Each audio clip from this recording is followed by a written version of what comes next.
Hello, this is a quick video to try to help you understand what comprises a quality query letter.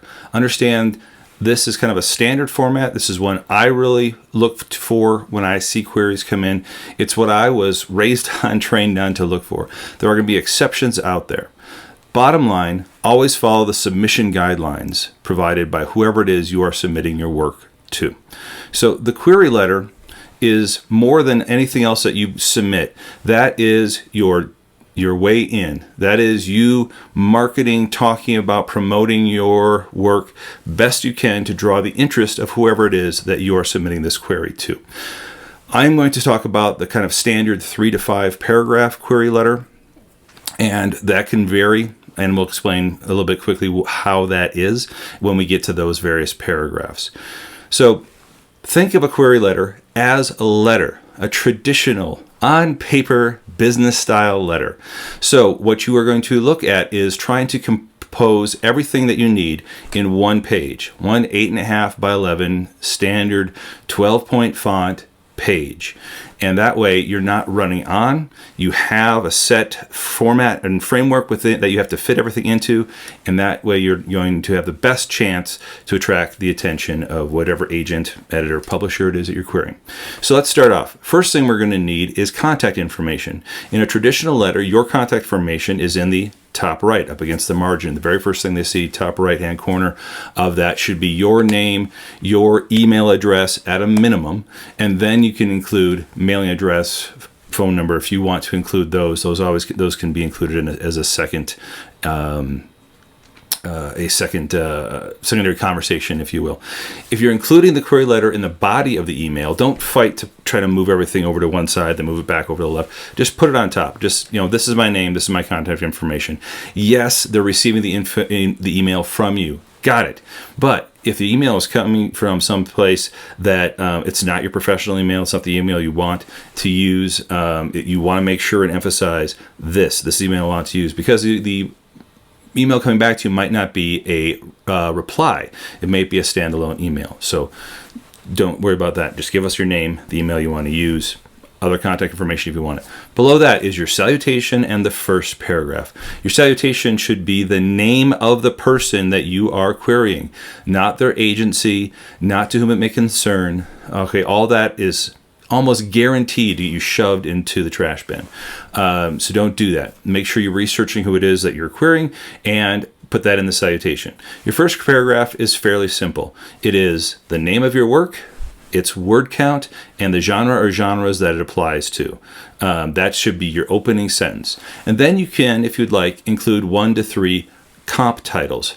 And I wanted to see comp titles related to the feeling or the experience that the reader is going to have by reading your work. I'm not talking about the market position.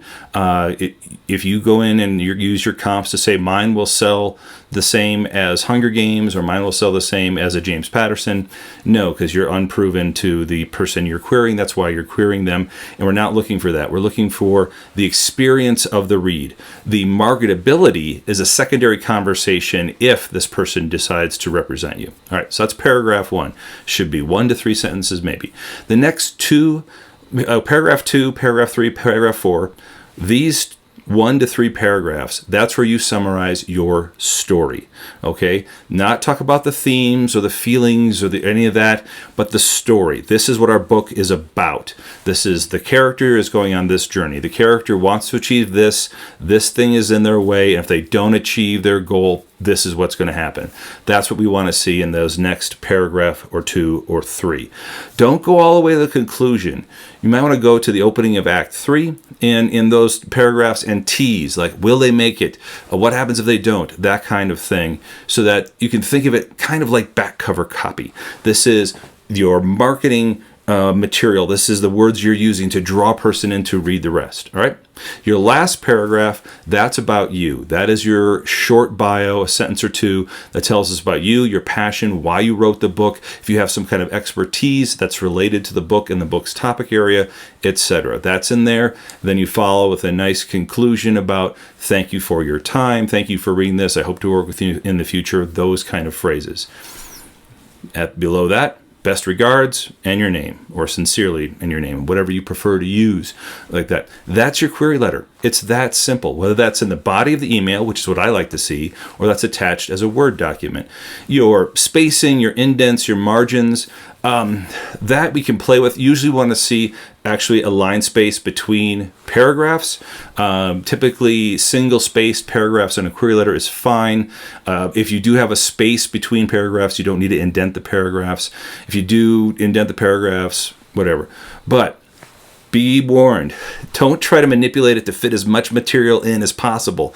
No, make it as attractive and as engaging as possible. That's the focus. You don't need to tell us all these little nuances and subplots and everything in the query letter. Okay, you might expand on that in the synopsis, and that's what it's for, to get the more broader scope of the story.